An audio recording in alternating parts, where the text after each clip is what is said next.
Hello, good morning students. Yes, our today's topic is origin and evolution of animals. Today we concentrate only on the evolution of animals. तो सबसे पहले हम शुरुआत करते हैं अपने टॉपिक की. तो आपको मालूम होगा, all of you know that universe evolved 20 billion years ago. ब्रह्मांड की संरचना कब हो चुकी थी? दैट इज 20 बिलियन ईयर्स एगो. पहले जो है क्या बन गया था? यूनिवर्स जो है फॉर्म हो चुका था. नेक्स्ट आता है आपका, that is after universe earth. Earth evolve 4.5 billion years एगो. ऐसा माना जाता है कि जितने भी हमें एविडेंस प्रूफ मिले हैं अभी तक, ठीक है, वो एविडेंस प्रूफ ये शो करते हैं कि अर्थ का इवॉल्वमेंट 4.5 बिलियन ईयर्स एगो हो चुका. ठीक है. अब लाइफ का origin, life originated on earth, that is 500 million years एगो. लाइफ का ओरिजिन अर्थ पर 500 मिलियन ईयर्स एगो जो है पूर्व ही हुआ है. ठीक है ना. तो हमारी जितनी भी जर्नी है एनिमल्स की, वो सब किसमें आती है? 500 मिलियन ईयर्स एगो के अंदर. अब हम बात करते हैं कि सबसे पहले सेल बना कैसे. अगर हम फर्स्ट सेलुलर फॉर्म की बात करते हैं, that is first cellular form. First cellular form का ओरिजिन अर्थ पर जो है, दैट इज 2000 मिलियन ईयर्स एगो हुआ होगा, ऐसा एविडेंस शो करते हैं. यानी कि आपके जो ये 4.5 बिलियन ईयर एगो है, तो 500 में तो क्या हो रहा है? सारे के सारे एनिमल्स का, प्लांट्स का, सबका फॉर्मेशन हो रहा है. अब इस 4 में से 2000 मिलियन ईयर एगो, ठीक है ना, उसमें आप इसको बाया भी कर सकते हैं, विच इज 2 बाया आल्सो. ठीक है ना, बिलियन ईयर्स एगो, क्योंकि बिलियंस के अंदर जो है आपको मालूम है कितनी बार आएगा zero, that is of 3 zero कितनी बार आ गए? 3 टाइम्स. तो ये हो गया आपका 2 बिलियन ईयर्स एगो. अगर मैं इसको कहूं 2000 मिलियन ईयर्स एगो, दैट इज आल्सो सेम. तो लाइफ जो है सेलुलर फॉर्म के अंदर सबसे पहले 2000 मिलियन ईयर्स एगो पूर्व आ चुकी थी. ठीक है. तो यहाँ पर ये जो 4 है उसके 2000 आप माइनस कर दीजिए. 2000 में कुछ भी नहीं हुआ. ठीक है ना. 2000 के अंदर सिर्फ क्या बना है? अर्थ कोल्ड हुई है. अर्थ का एटमॉस्फेयर जो रिड्यूसिंग था, उस समय रिड्यूसिंग एटमॉस्फेयर बन रहा है. आप ये कह दो कि यूरे मिलर एक्सपेरिमेंट चलता रहा. कब तक? 2000 उसमें ओरिजिन हुआ. 2000 मिलियन ईयर्स एगो तक यूरे मिलर एक्सपेरिमेंट चल रहा था. अब 2000 मिलियन ईयर एगो के बाद में पहली बार क्या आया? Cellular form. अब ये जो फॉर्म आई है सेलुलर फॉर्म, इसको आप क्या कहते हैं? Prokaryotes. This cellular form is prokaryotes. Prokaryotes के बाद में क्या आए होंगे? यूकैरियोट्स. ओके, ये हम जानते हैं. और यूकैरियोट्स के बाद में क्या आया होगा? Multi cellular form. यूकैरियोट्स के बाद में किसका ओरिजिन हुआ है? मल्टी सेलुलर फॉर्म्स का ओरिजिन होना शुरू हुआ. और इस मल्टी सेलुलर ओरिजिन फॉर्म के बाद में पहली बार कौन आए होंगे? इनवर्टिब्रेट. और ये इनवर्टिब्रेट कब आए हैं? दैट इज 500 मिलियन ईयर्स एगो. यहां पर जो आप लिख रहे हैं 500 मिलियन ईयर एगो, यहां पर ये आ गया 500 मिलियन ईयर एगो. तो ये जो जर्नी चल रही है, ये पूरी की पूरी जर्नी की प्रोकैरियोट बना है, यूकैरियोट बना है, मल्टी सेलुलर बना है. ये बेटा किसमें बन रहा है? That is after 2000 million year ago के बाद में क्या बन रहा है? 2000 मिलियन ईयर एगो में ये चेंज. आपने डिवाइड कर लिया इस 4 को. इस 4 को आप क्या कर रहे हो? 2000 और 2000 में क्या कर रहे हो? डिवाइड. प्लीज इसमें फोकस करें, मैं क्या कहना चाह रही हूं उसको समझने की कोशिश करें. हमने ये कहा कि लाइफ का ओरिजिन कब हुआ है? 500 million years ago. Okay, clear. अब ये बोल रहा है कि 4 जो बिलियन ईयर्स एगो हैं, उस 4 बिलियन ईयर्स एगो में 2 बिलियन एगो, ठीक है ना, 2 बाया जो है, 2 बाया दैट इज 2000 मिलियन ईयर्स एगो क्या हुआ? कुछ नहीं हुआ. ठीक है ना. लाइफ जो है वो ओरिजिनेट नहीं हुई थी, सेलुलर फॉर्म नहीं आया. सिर्फ क्या बना था? रिड्यूसिंग एटमॉस्फेयर था 2000 तक। रिड्यूसिंग एटमॉस्फेयर के अंदर क्या हुआ, एटॉमिक फॉर्म से जो है क्या कौन सी फॉर्म हुई, मॉलिक्यूलर फॉर्म, ठीक है ना। अब आप देखिए एटॉमिक फॉर्म के अंदर कार्बन, हाइड्रोजन, ऑक्सीजन, नाइट्रोजन ये सारे प्रेजेंट थे। अब ये कौन से फॉर्म के अंदर आए, मॉलिक्यूलर फॉर्म के अंदर आए, ठीक है। मॉलिक्यूलर फॉर्म में से ये क्या बना, हॉट डाइल्यूट सूप। उस हॉट डाइल्यूट सूप के अंदर क्या आया, कुछ फॉर्मेशन हुआ, किसका फॉर्मेशन हुआ, ऑर्गेनिक एसिड्स का। अब ये ऑर्गेनिक एसिड्स कौन कौन से थे, कार्बोहाइड्रेट, फैट, ठीक है, प्रोटीन, ठीक है, न्यूक्लिक एसिड, ये सारे के सारे क्या थे, बायोमोलिक्यूल्स बनना शुरू हुए। जब ये बायोमोलिक्यूल्स बने तो इनके आसपास मेम्ब्रेन फॉस्फोलिपिड का फॉर्मेशन हुआ और फॉस्फोलिपिड की लेयर की वजह से कुछ जो है इसमें से क्या बन गए, माइक्रो स्फीयर, और कुछ क्या बन गए, दैट इज प्रोटो पुसरमिड्स। ये दोनों क्या थे, ये दोनों क्या थे, प्रोटोबायंट्स। क्या थे ये, प्रोटोबायंट्स। इसको हम एक बार वापस देखेंगे। हमने अर्थ को, अर्थ के ओरिजिन को 2 पार्ट्स में डिवाइड कर दिया, 2 बाया एंड 2 बाया, 2000 बिलियन ईयर्स एगो and 2000, not 2000, this is million, 2000 million years एगो एंड 2000 मिलियन ईयर एगो। आपने इस 4 बाया को जो है डिवाइड कर दिया 2000 मिलियन एगो, ईयर एगो या 2000 मिलियन, 2 में डिवाइड हो गया। या आप इसको कह सकते हो आपने इसको 2 बाया में क्या कर दिया, डिवाइड। अब ये कह रहा है कि इस वाले 2 बाया में 2 बिलियन ईयर्स एगो कुछ नहीं हुआ, ठीक है, कुछ भी नहीं हुआ। और 2 बाया के बाद में ये बोल रहा है कि इसके अंदर क्या हो गया, सेलुलर फॉर्म बनना शुरू हो गया, ठीक है ना। पहली बार सेलुलर फॉर्म कब बनी, दैट इज 2 बाया।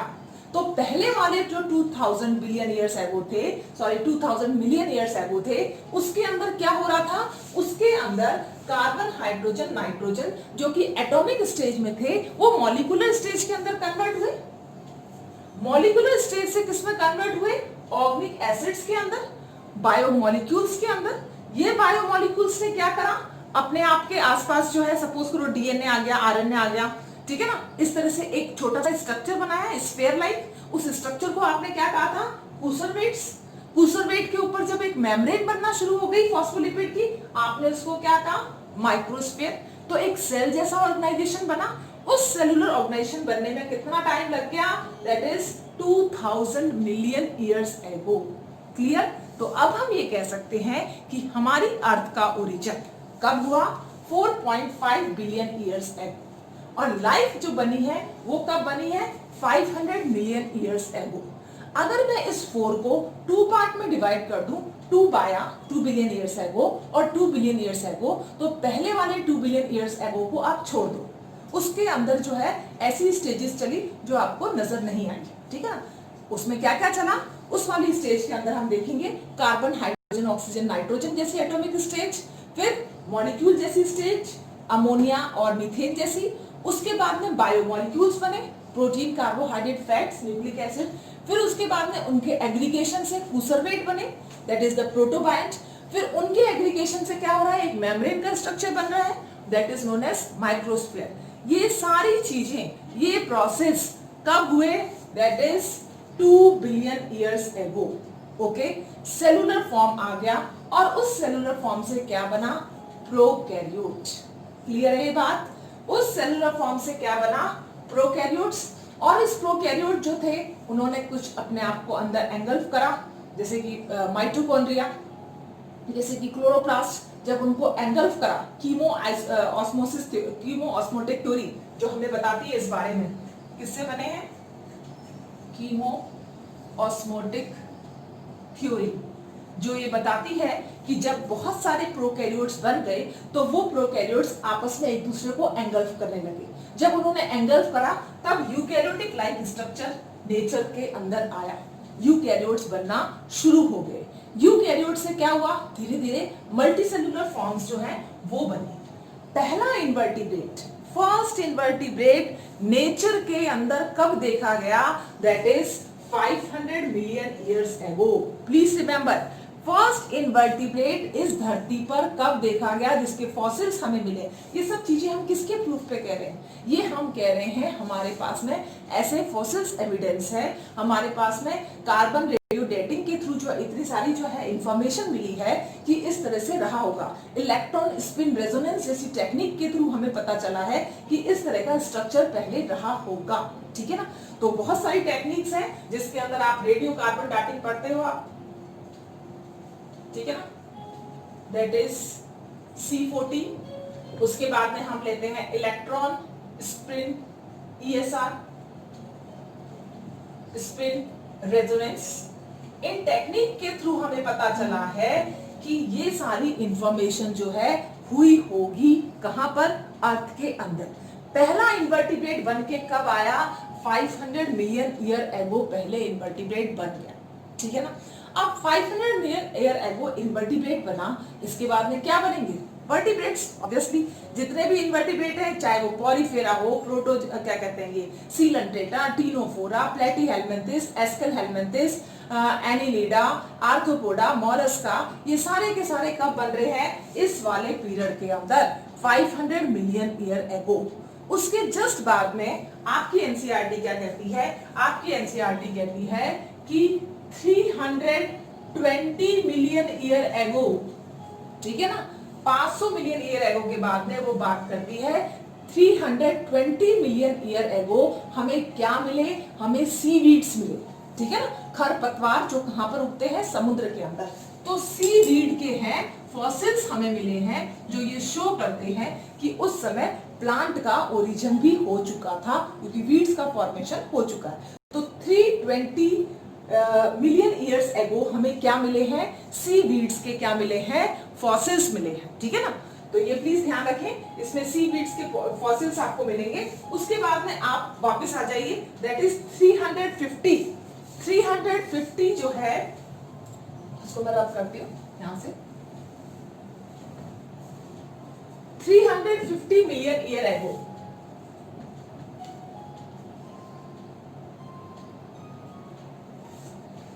माया, 350 मिलियन ईयर एगो हमें क्या मिला, हमें एक फॉसिल भी मिला है। किसका फॉसिल मिला है, हमारे फिश का। ठीक है ना, एक तरह की फिश है, दैट इज नोन एज सीलोकैंथ। ठीक है ना, इस सीलोकैंथ को हम सोचते थे कि ये एक्सटिंक्ट हो चुकी है, खत्म हो चुकी है, लेकिन 1938 के अंदर एक फिशरमैन ने इस तरह की फिश को पकड़ा।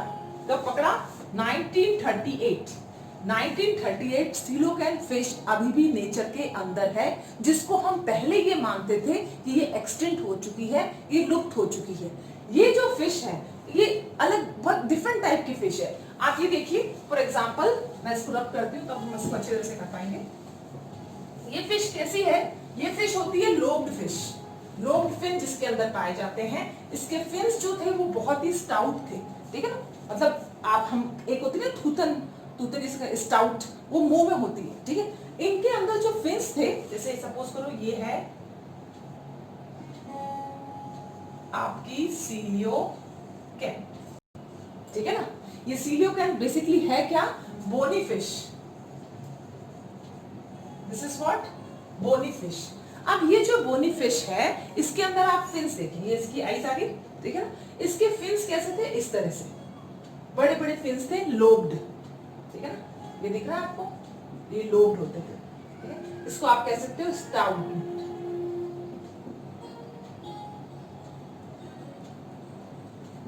स्टाउट या फिर लोब्ड। इसके आगे फिन लगे हुए थे, इस तरह से ये फिन होता था। तो ये फिश क्या करती थी, ये तैर भी सकती थी और ये चलती भी थी। ये लैंड पर चलती थी, समुद्र के किनारे मछली चलती थी। प्लीज रिमेंबर, ये जो फिश है अभी भी नेचर के अंदर प्रेजेंट है, जिसके पास में क्या पाए जाते हैं, इस तरह के लोब्ड फिन पाए जाते हैं। तो ये जो लोब आपको स्ट्रक्चर नजर आ रहा है और फिन, तो ये अपने फिन का सपोर्ट करके इस तरह से क्या करती थी, मूवमेंट करती थी। ठीक है, फिर वापस किस में आ जाती थी, पानी के अंदर। इसको ये हमें कहाँ मिले, इसके फॉसिल्स कुछ कहाँ मिले हमें, 350 मिलियन ईयर एगो, जिसको हम पहले एक्सटिंक्ट समझते थे, उसको अभी हमने देखा भी है। कब, 1938 के अंदर। तो ये जो है एक्सटिंक्ट नहीं हुई है, ये नेचर के अंदर अभी भी मिलती है। ये हमने कब देखी? 350 मिलियन ईयर्स एगो। बेसिकली ये क्या है? ये बोनी फिश ही है, ठीक है ना। अब ये बोनी फिश है और ये किसके अंदर आती है? इसका माउथ भी आपको नजर आ रहा है, तो ये किसकी मेंबर है? ग्नैथोस्टोमा। आपको मालूम होगा कि वर्टिब्रेटा को हम 2 पार्ट्स में डिवाइड करते हैं, एक ग्नैथोस्टोमा और ग्नैथोस्टोमा। ग्नैथोस्टोमा के अंदर जॉड एनिमल आते हैं, ये इसका जॉ प्रेजेंट है, तो ग्नैथा मींस जॉ, ठीक है ना। तो जॉ फिश थी, इसके पास में जो है जॉ मिला है। इससे पहले जो इवॉल्व हुई थी दैट इज द साइक्लोस्टोमेटा, जो जॉलेस फिश है, ठीक है। लेकिन इसके पास में क्या है? जबड़ा भी है। तो ये पहली फिश हमें मिली कब? 350 मिलियन ईयर्स एगो। इसके ऊपर बहुत बार क्वेश्चंस आ रखे हैं नीट के अंदर, तो this one is an important, इसलिए मैंने आपको इसका थोड़ा सा डिटेल वर्जन बताया है कि सीलोकैंथ जो है हमें मिली 350 मिलियन ईयर्स एगो। और ये सीलोकैंथ कुछ नहीं है, that is the connective link between the amphibious and fish. What is this? This is connective link. Connective link between, किसके बीच में कनेक्टिव लिंक है बेटा? एम्फीबियन और फिशेस। ये फिश जो चल सकती थी और इसी के बाद में क्या इवॉल्व हुए हैं? Amphibians. Connective link between fishes and animals. Okay, तो 350 मिलियन ईयर एगो हमें इसके फॉसिल्स मिले हैं और आज भी ये नेचर के अंदर प्रेजेंट है, ठीक है। तो अब आप देखिए, नेचर के अंदर आने के बाद में इसके, अब आप कहिए इसके बाद में जो है कौन आए थे? That is 200 million year ago हमें क्या मिले? रेप्टाइल्स, ठीक है ना। तो हमें किसके फॉसिल्स मिलते हैं? रेप्टाइल्स के फॉसिल्स मिलते हैं, जो ये शो करते हैं कि रेप्टाइल्स का ओरिजिन 200 मिलियन ईयर्स एगो हो चुका था। Okay, clear? तो प्लीज रिमेंबर, ये फिश जो आई थी ये 350 मिलियन ईयर एगो, जो कनेक्टिव लिंक था एम्फीबियंस और किसके बीच में? फिशेस के बीच में। और ये कौन सी फिश थी? Bony fish. इसके बाद में हम कर रहे हैं 200 मिलियन ईयर्स एगो रेप्टाइल। तो रेप्टाइल, क्योंकि उन्होंने काफी लंबे समय तक अर्थ के ऊपर डोमिनेट रहे, तो रेप्टाइल्स को हम थोड़ा सा डिटेल में करते हैं। Yes, come with reptile. Form, that is the pteridophytes। तो टेरिडोफाइट भी कब आए थे? जब रेप्टाइल का इवोल्यूशन हुआ था, तभी टेरिडोफाइट्स का भी इवोल्यूशन हुआ था, ठीक है। They fell down to form coal deposit. They fell down to form coal deposits. तो जब रेप्टाइल्स का इवोल्यूशन हुआ, उसी समय किसका इवोल्यूशन हुआ है? टेरिडोफाइट्स का भी इवोल्यूशन हुआ है। और यही टेरिडोफाइट्स आगे जाके क्या बना रहे हैं? बहुत बड़े बड़े कोल डिपोजिट्स बना रहे हैं। ओके, अब आप देखिए, ये जो रेप्टाइल्स जो थे, इनमें से कुछ रेप्टाइल्स वापस कहां से? लैंड से वाटर की ओर मूव कर पाए, ठीक है ना। लैंड से वाटर की ओर मूवमेंट हो गया, किसका? कुछ रेप्टाइल्स का। तो इस चीज का बिल्कुल ध्यान रखें कि जब आप रेप्टाइल्स यहाँ पर कह रहे हो, तो आपको ये भी मालूम होना चाहिए कि 200 मिलियन ईयर्स एगो कुछ रेप्टाइल्स जो हैं कहां पर मूव कर गए? Move towards water. From land move towards water. तो रेप्टाइल्स कहां पर आ गए थे? लैंड। क्योंकि आपको मालूम है कि रेप्टाइल्स के एग के ऊपर शेल मिलता था, उस शेल की वजह से उन्होंने अपने आप को क्या कर लिया था? प्रोटेक्ट कर लिया था। वो डोमिनेट रहे कहां पर? अपने अर्थ के ऊपर। 200 मिलियन ईयर्स एगो में उनका क्या हुआ? इवोल्यूशन। और काफी लंबा समय उन्होंने 150 मिलियन ईयर एगो के करीब जो है अर्थ के ऊपर बिताया और काफी अच्छे इवॉल्व हुए। लेकिन कुछ जो है land reptiles, they move towards water, ठीक है ना। वो कहां आ गए? पानी के अंदर आ गए। फॉर एग्जाम्पल, अगर आप इसका एग्जाम्पल चाहते हैं कि कौन सा रेप्टाइल जो है लैंड से वाटर की ओर मूव हुआ, दैट वन इज इक्थियोसॉरस। इक्थियोसॉरस। इक्थियो मीन्स क्या होता है बेटा? Fish. That is fish and swords means lizard. तो एक चीज क्लियर हुई कि रेप्टाइल्स का ओरिजिन 200 मिलियन ईयर्स एगो हुआ। उसी समय जायंट टेरिडोफाइट्स भी नेचर के अंदर आए। ये टेरिडोफाइट्स ने आगे जाके क्या बनाया, कोल डिपॉजिट, जो शो करता है 200 मिलियन ईयर्स एगो ओरिजिन, ठीक है। उसी के बाद में 200 मिलियन ईयर्स एगो, ये भी क्वेश्चन नीट का है बेटा, 200 मिलियन ईयर्स एगो जो कुछ रेप्टाइल्स थे वो लैंड से वाटर की ओर मूव कर गए, और उनमें से एक जो है एग्जांपल जो है दैट इज इक्थियोसॉरस। तो इक्थियोसॉरस अभी भी है, आपको मालूम है, और वो वाटर के अंदर ज्यादा टाइम अपना सरवाइव करता है। तो फिश लाइक है, फिश लाइक रेप्टाइल्स जो है वो मूव कर गए। उसके बाद काफी लंबा समय जो है किसने कराया, डोमिनेंट जो है वो कौन रहे, दैट इज रेप्टाइल्स। उसमें से सबसे बड़ा जियांट रेप्टाइल, देखो आप उनकी साइज कितनी बढ़ गई, यानी कि छोटा सा रेप्टाइल जो था इक्थियोसॉरस, ये भी एक रेप्टाइल है, जो छोटे छोटे रेप्टाइल्स आए वो रेप्टाइल्स अब जियांट हो गए, ठीक है। 20 फीट से भी ज्यादा उनकी क्या हो गई हाइट, यानी कि एक बहुत लंबा टाइम पीरियड 150 इयर्स के लगभग उन्होंने क्या करा, अर्थ के ऊपर क्या करा, डोमिनेंसी के अंदर गुजारा, ठीक है। तो हम ये कह सकते हैं कि for example tyrannosaurus rex which is the giant dinosaurs, कौन सा डायनासोर बेटा ये, that is the giant and tall dinosaur, okay.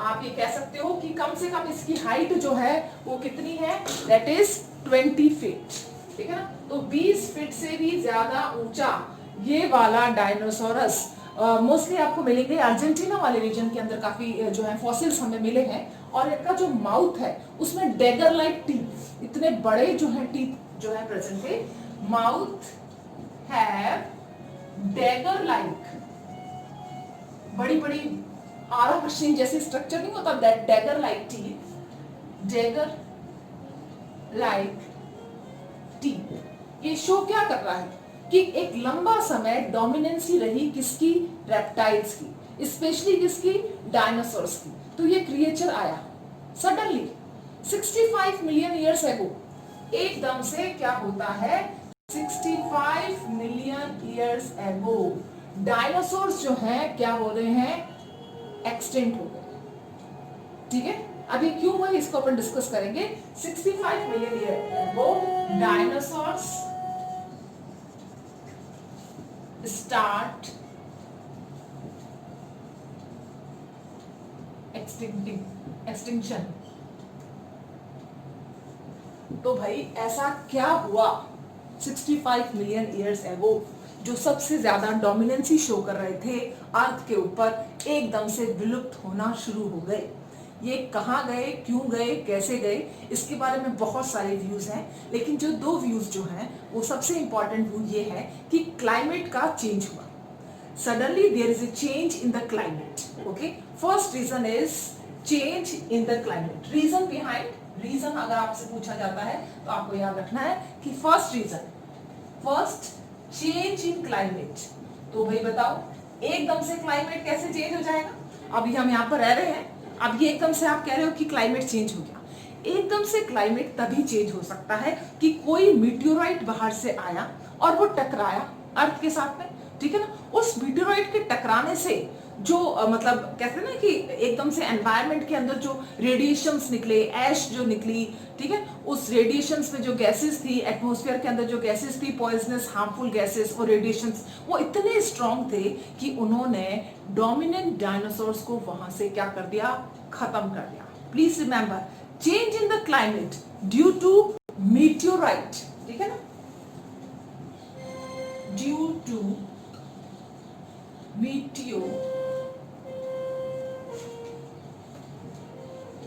Meteorite bombardment.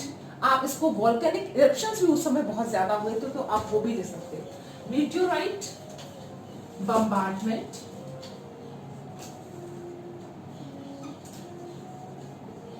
और वोल्केनिक इरप्शन, इन दोनों की वजह से क्या हुआ, एकदम से क्या हुआ, क्लाइमेट जो है वो बहुत ज्यादा चेंज हो गया।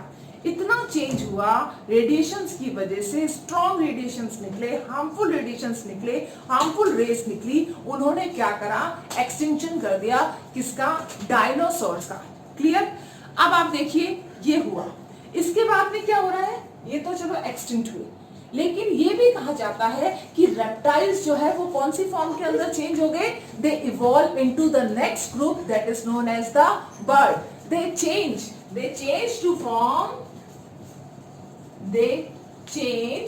To form new group, okay, new group that is known as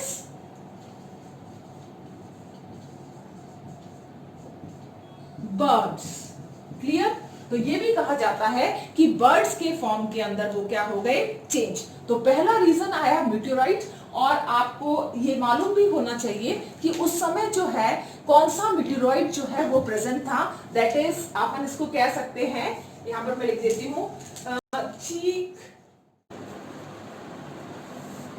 yes, after extinction of giant reptiles that is 65 million years ago dinosaurs will extinct। ठीक है ना, डायनासोर्स क्या हो गए बेटा, एक्सटिंक्ट हो गए, डायनासोर्स एक्सटिंक्ट। जैसे ही डायनासोर्स का एक्सटिंक्शन शुरू हुआ तो जो भी मैमल्स जो थे उस समय 65 मिलियन ईयर्स एगो में मैमल्स के अंदर क्या चला, adaptive radiation. Okay, so there is a starting of adaptive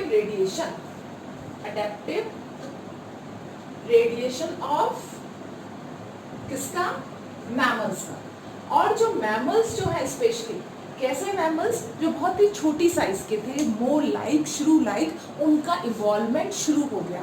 तो मैमल्स इवॉल्व, श्रू लाइक मैमल्स, स्पेशली श्रू लाइक, मोल्स लाइक, ठीक है ना, जैसे रोडेंट के अंदर होते हैं चूहे चुचुंदर वाले, उस तरह की छोटी शेप के मैमल्स जो हैं वो ज्यादा इवॉल्व होना शुरू हुए जैसे ही डायनासोर्स का क्या हुआ, एक्सटिंक्शन। तो 65 मिलियन ईयर्स एगो में इनका एक्सटिंक्शन भी हो रहा है और मैमल्स का अडेप्टिव रेडिएशन भी हो रहा है। ठीक है ना, ये दोनों प्रोसेस कंटिन्यूएशन के अंदर साथ में चल रहे हैं। तो श्रू, मोल्स, वल इवॉल्व। तो सबसे पहले जो मैमल्स आए थे वो बहुत ही छोटे थे। ठीक है ना, अब ये मैमल्स बच कैसे गए, भाई जब क्लाइमेटिक चेंज आया तो डायनासोर्स तो खत्म हो गए, तो ये मैमल्स कैसे बच गए। ये मैमल्स वो मैमल्स हैं जो बर्रों के अंदर रहते थे, लैंड के अंदर रहते थे। तो जब क्लाइमेटिक रेडिएशंस आए, उनके अंदर चेंज आया, तो ये अपने आप को छुपाने के लिए कहां चले गए, बर्रों के अंदर चले गए। ठीक है ना, तो लैंड मैमल्स जो भी बर्रों के अंदर रह रहे थे वो उस समय क्या हुआ,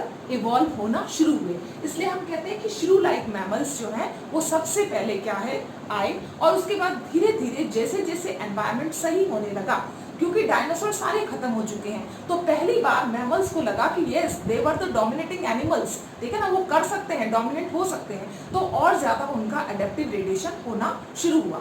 उसी समय क्या हुआ, एक और प्रोसेस चल रहा था, दैट इज पहले हम अर्थ को ये मानते थे कि अर्थ के अंदर सारे कॉन्टिनेंट क्या है, एक साथ है। For example this is earth, तो अर्थ के अंदर सारे के सारे कॉन्टिनेंट जो है वो एक साथ कंबाइंड फॉर्म के अंदर थे, and that combined form is Pangaea. ठीक है ना, ये पेंजिनिया जो है इसके अंदर क्या हुआ, अब ये क्या करेंगे, डिवाइड होना शुरू हुआ। अब यहाँ पर पेंजिया के अंदर क्या हुआ, इसको पेंजिया कहेंगे बेटा, ठीक है, पेंजिया। अब इस पेंजिया के अंदर क्या स्टार्ट हुआ, कॉन्टिनेंट ड्रिफ्ट। अब आप बात समझ रहे हो, अब यहाँ पर क्या होगा, कॉन्टिनेंट ड्रिफ्ट। अब 7 कॉन्टिनेंट्स का फॉर्मेशन होना शुरू हो गया। तो ये आपस में क्या हुआ, ये जो पूरा पेंजिया था, ये पेंजिया क्या हो गया, सेपरेट होना शुरू हो गया इस तरह से टुकड़ों के अंदर। अब इनके बीच के अंदर क्या आ गया, geographical barrier, and that geographical barrier was water. बीच में क्या हुआ, पानी आना शुरू हो गया। कुछ लैंड मास आपस में कंबाइन भी हुए। फॉर एग्जाम्पल हम कह सकते हैं कि नॉर्थ अमेरिका जो था वो किससे कंबाइन हो गया, साउथ अमेरिका से। तो जब नॉर्थ अमेरिका साउथ अमेरिका से कंबाइन हुआ तो नॉर्थ अमेरिका के अंदर जो एनिमल्स थे वो क्या हो गए, और ज्यादा इंक्रीज, उनकी साइज क्या हो गई, बढ़ गई, क्योंकि मैमल्स के लिए उस समय बहुत सुटेबल कंडीशन थी।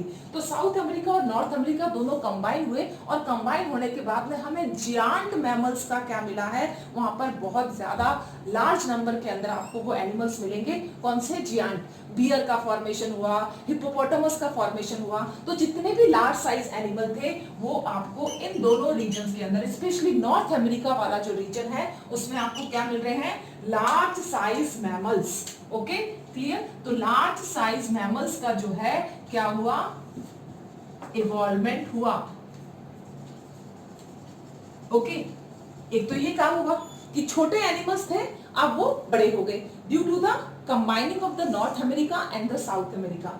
अब आप देखिए ऑस्ट्रेलिया रीजन जो था उस समय, इसके बाद में क्या हो गया, बिल्कुल अलग से क्या हो गया, नीचे की साइड में पानी से बिल्कुल अलग सेपरेट हो गया। ऑस्ट्रेलिया क्या हो गया, बाकी सबसे उसका कनेक्शन कट गया।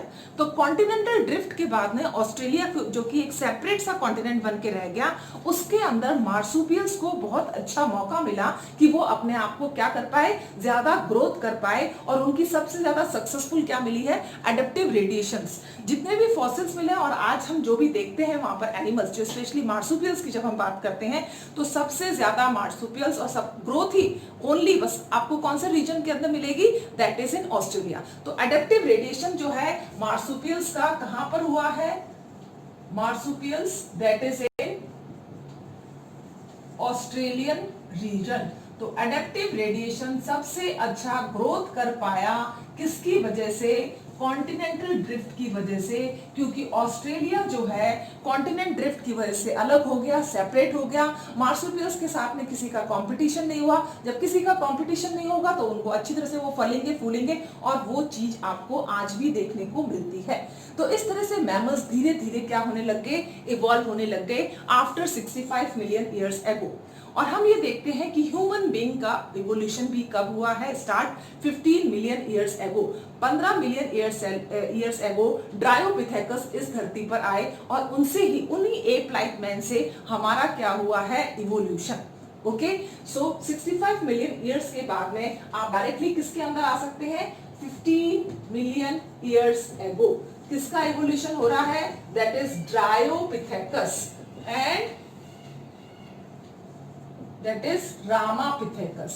तो रामापिथेकस और ड्रायोपिथेकस किससे इवॉल्व हुए, कब इवॉल्व हुए हैं, 15 मिलियन ईयर्स एगो। तो हमारी जर्नी, एप लाइक एंसेस्टर की जर्नी शुरू हुई 15 मिलियन ईयर्स एगो, जो अभी तक चल रही है रिसेंट के अंदर via species Homo sapiens. Clear. तो इस तरह से एनिमल्स का क्या हुआ है, इवोल्यूशन। तो सबसे पहले धरती के ऊपर जो लाइफ का ओरिजिन जो हुआ है, दैट इज 500 मिलियन ईयर्स एगो। 500 मिलियन ईयर्स एगो के बाद में हम ये देखते हैं कि लाइफ जो स्टार्ट हो रही है इनवर्टिब्रेट की, वो स्टार्ट हो रही है 500 से। अर्थ कब है, दैट इज 4.5 बिलियन ईयर्स एगो अर्थ का इवोल्यूशन हो गया।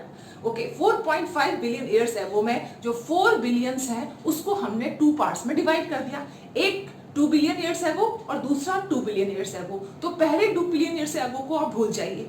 पहले 2 बिलियन ईयर एगो के अंदर सिर्फ एयर, जो अर्थ का जो है टेम्परेचर वो रिड्यूस हुआ, उसके अंदर जितने भी क्या कहते हैं आपस में कंसंट्रेशन होना शुरू हुआ गैसेस का, तो एक अर्थ को शेप मिल गया, एक स्ट्रक्चर मिल गया। लेकिन एक्चुअल जर्नी स्टार्ट होती है उसकी 2 बिलियन ईयर्स एगो के बाद में, कि पहले एटॉमिक मॉलिक्यूल्स आए, एटॉमिक से मॉलिक्यूल्स बना, molecular form, water, ammonia, methane, इस तरह से। उनसे फिर क्या बने, आगे जाकर आपको बायोमॉलिक्यूल्स मिले, कार्बोहाइड्रेट, प्रोटीन, फैट्स। बायोमॉलिक्यूल्स से आपको क्या मिला, न्यूक्लिक एसिड जैसा स्ट्रक्चर मिला। तो ये न्यूक्लिक एसिड स्ट्रक्चर से एक स्ट्रक्चर बना, that is known as the protobiont. अब ये जो प्रोटोबायंट था वो आगे फर्दर डिवाइड हो गए 2 में। एक बन गया कुसरवेट और दूसरा बन गया माइक्रोस्फीयर। तो माइक्रोस्फीयर के ऊपर एक लाइनिंग आ गई। तो हमने ये क्या कि भाई हमारी जर्नी कहां से स्टार्ट हो रही है, माइक्रोस्फीयर से।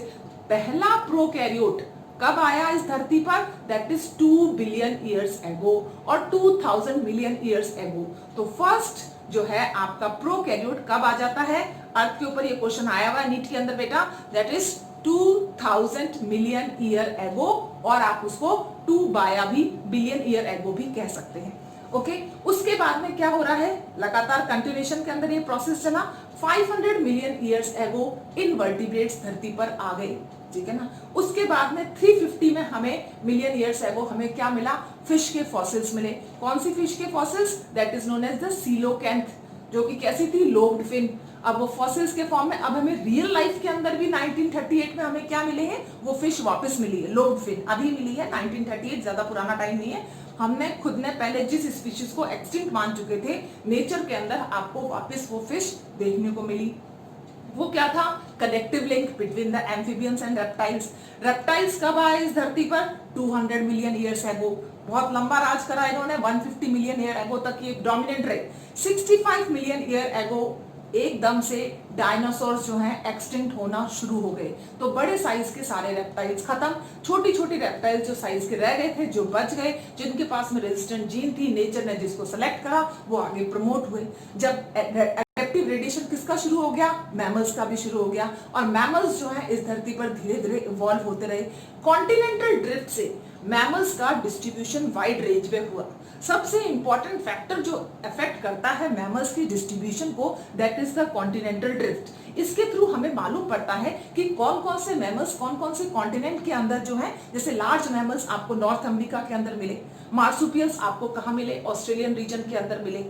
ये जो है जर्नी चलती गई। ड्रायोपिथेकस जो एंसेस्टर है एप और मैन का, वो आपको 15 मिलियन ईयर एगो मिला।